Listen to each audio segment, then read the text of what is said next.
All right. Hi, this is Gil Robles, and I'm just going to do a try and keep it to a quick sketch today. And what I'm going to try and do here is my son asked me over the weekend to help him to learn how to draw. He's a teenager, and on and off, he's had this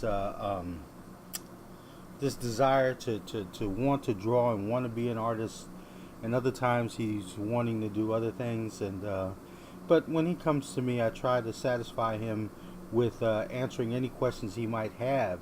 So he wanted me to show him where to start from. He said, "Dad, what are the basics? What do you start from?" And um, he wants to learn the figure, and and I'm thinking that that's the best place to start from is the figure, portraiture. Not that you necessarily have to draw a portrait, but you learn how to draw the head and learn the proportions, and then those things. I guess from there you relate that figure to everything else. That figure to the environment, whatever environment the figure happens to be in. First thing I did with him was try to show him how to think of the head as shapes, and so the first one, and I'm going to draw a terrible oval shape, but I don't care because you know what? Not everybody, let me not say that. Let me say, but a lot of people are so concerned with the first lines they put down being so correct. And these lines you put down to find something. Now, you do want to get them as right as you can. And I'm gonna just lower the opacity here. But generally, you want to be able to find what it is you're looking for. So your lines are never going to be precise. The first lines that you put are never going to be precise. They're always going to be your guess. So of course, I'm doing an oval for the head, and then I'm drawing a line down the middle. And what I showed him was, of course, this is where the brow goes. And what I'm trying to show him, and what I'm trying to do here, is just to break things down into shapes. How do these things relate to one another? Because you don't start drawing the eye and so forth. Now, um, to be fair or to be precise, I don't do this every time I draw. Although I do, you might find some of this when I started painting and I'm trying to find some things, um, but not every time. You know, um,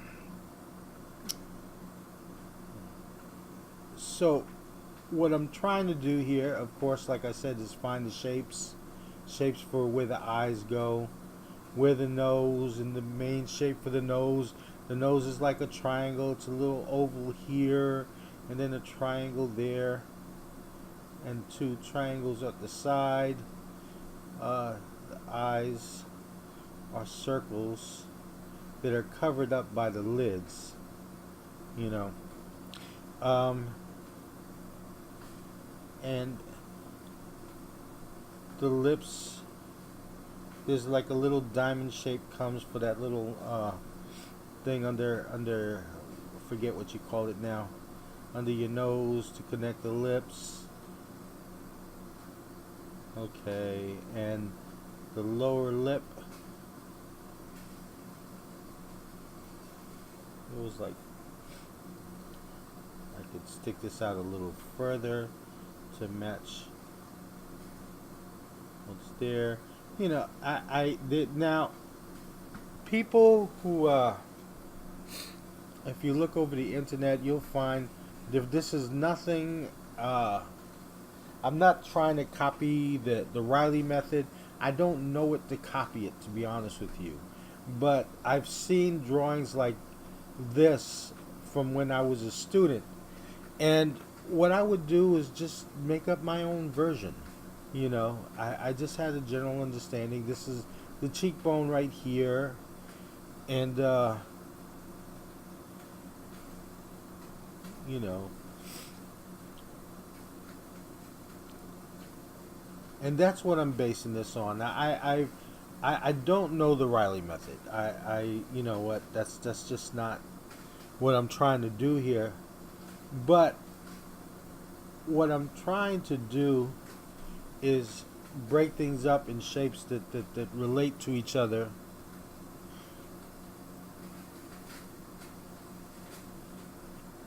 and show my son that that's how you basically, you know, like it isn't just the eyes and the nose and the lips floating around in space. They all have a connection to each other.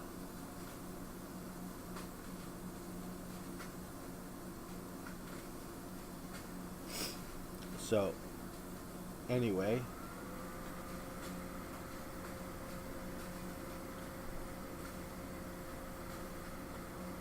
so this is generally what I showed him, and I said that, you know what, just start understanding just that the head is as a structure. You know, it's like when you, upon building a building or a house or some such structure, you got to make sure that the foundations that you have are are able to support that structure. And it's the same thing as building the foundations that go into here. I mean, another way of looking at this, and let me just, now that I have this basic structure of the head, is just this. This is what, oops, this is what I'm trying to get at, is that there's a skull underneath here. You know, and the eyes go in here and so forth, and you know, so that you get to build, you get the idea that you're building on this bony structure. Now, in the same way that, you know, uh, uh, a forensic artist builds up his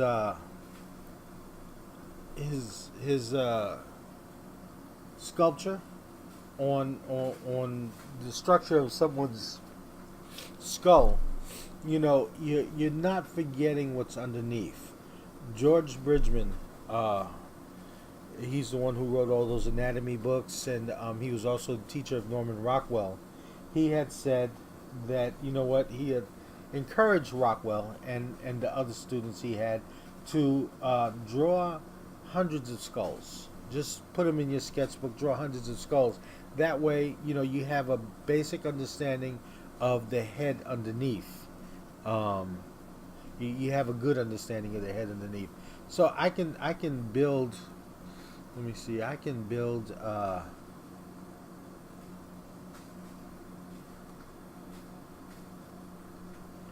head or a face out of the structure I have here. I placed everything in the, you know, in the right place. I understand that everything has, it's, you know, connected to each other. So all that's left for me to do is now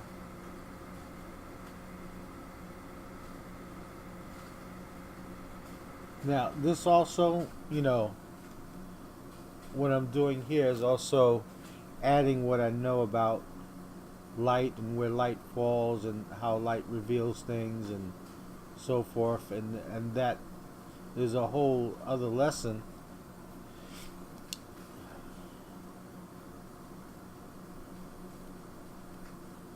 But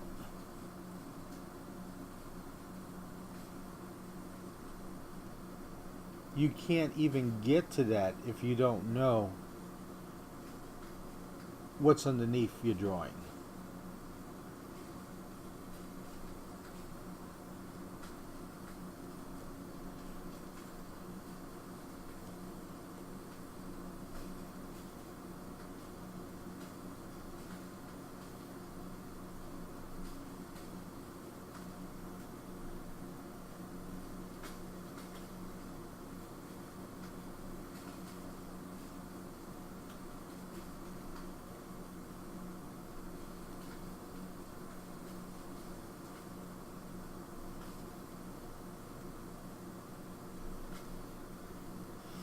and I'm just trying to concentrate. That's why I'm not talking so much right now. And I'm also not trying to spend too much time on this because the purpose of this is not to make a really great drawing here, as far as just to show, although I want to make sure this drawing makes sense, just how to build on top of the structure underneath. Now,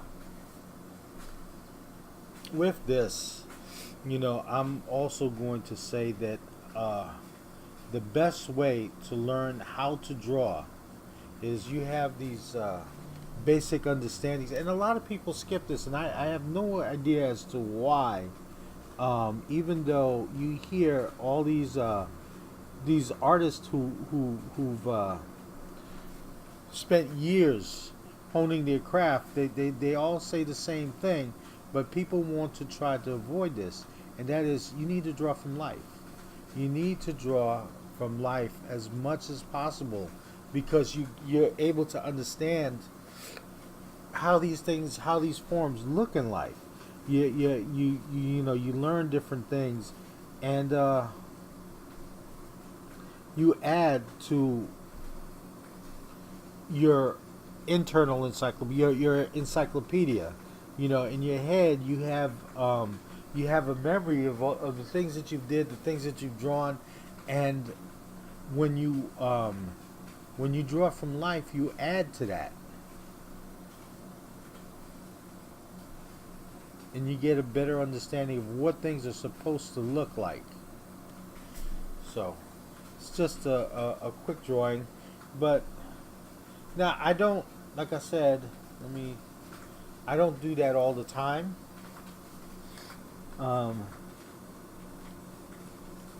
Like, I'll start a drawing in so many different ways. Let me do a quick thing right here.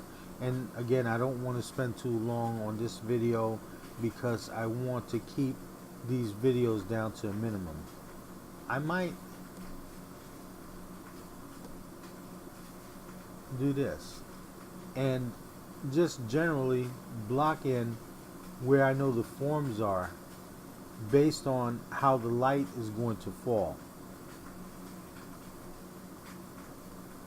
And I did a painting of this person not too long ago, so I'm using the same reference that I've used for that painting,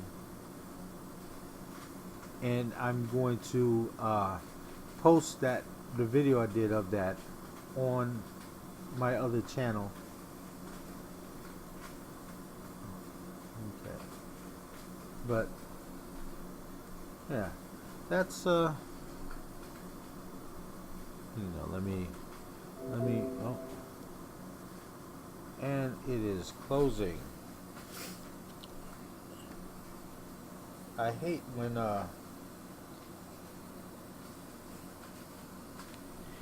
when Sketchbook does this, but at least I get to save my and I don't know why. Maybe I'm trying to go too fast or whatever, but this happens every now and then. Or it could be I just need to get more RAM on my computer. That could be a thing, which I will. But anyway, this is let me get back to that. There we go. And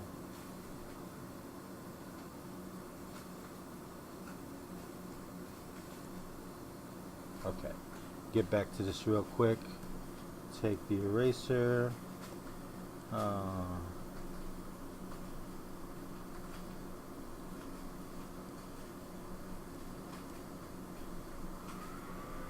Now another thing is that I can't spend too long on this video is because I'm about to walk my son to his school bus this morning. I'm a dad and I have to do that. And I love doing it. I get to spend time with my son waiting for his bus. Okay, so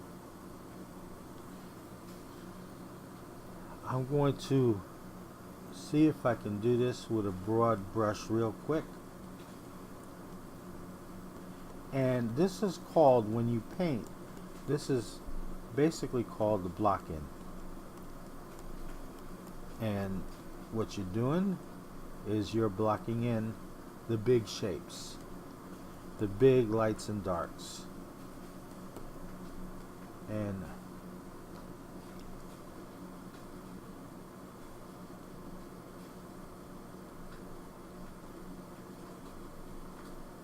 And this could be, like I was trying to say, is how I would start, or how I would find things if I'm not, I'm not falling back trying to create that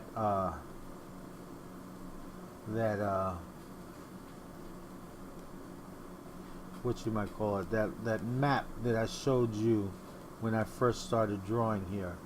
And okay, it's a little lighter than that.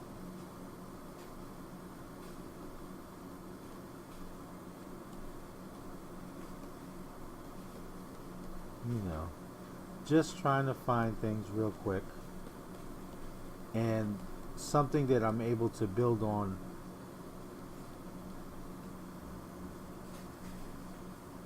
But I just want to show that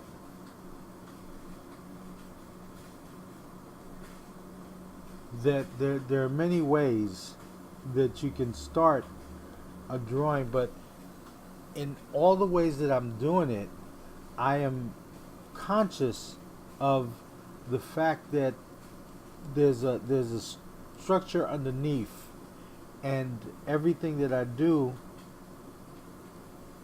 is based on that.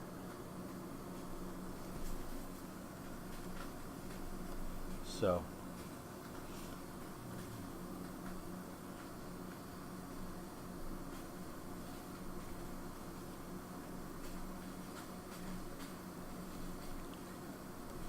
okay, so that's another way of building up the head and understanding that that there's a structure underneath. And the thing is that once I get going on this stuff, I cannot stop, and I gotta stop.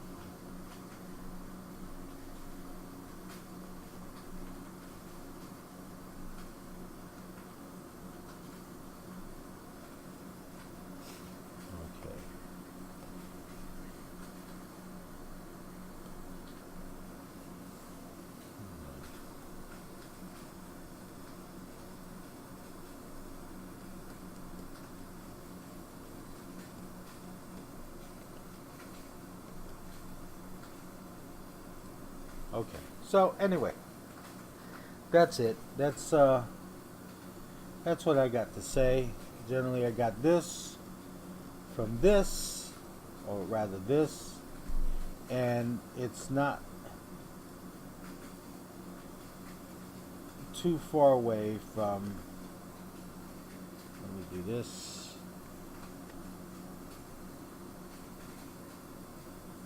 Too far away from doing this, because in the same way I'm still respecting the structure underneath. I'm still letting what the knowledge that I have of that guide me. But the thing is, it's good to study this out, to break things down into shapes. Definitely, I didn't feel like I needed to study the Riley method, but if you're curious about it, you can look it up. It's something that's similar to this. The guy had a system. I didn't develop a system, so I'm just having fun breaking the shapes down. That's all I'm doing. I'm not creating a system here. I'm just just having fun with what I'm doing here. But it's based on the fact that I know that I need to build a structure for my drawing. That's it. This is what I showed my son. You can come back, and if you enjoyed this video, which I hope you did, please leave comments. Please let me know what you think. Please let me know if there are other videos where I will carry things further. But yeah, that's it. That's what we have here. I just want to take a few minutes to put this video together based on a question that my son asked me. Thanks a lot for watching. Bye bye.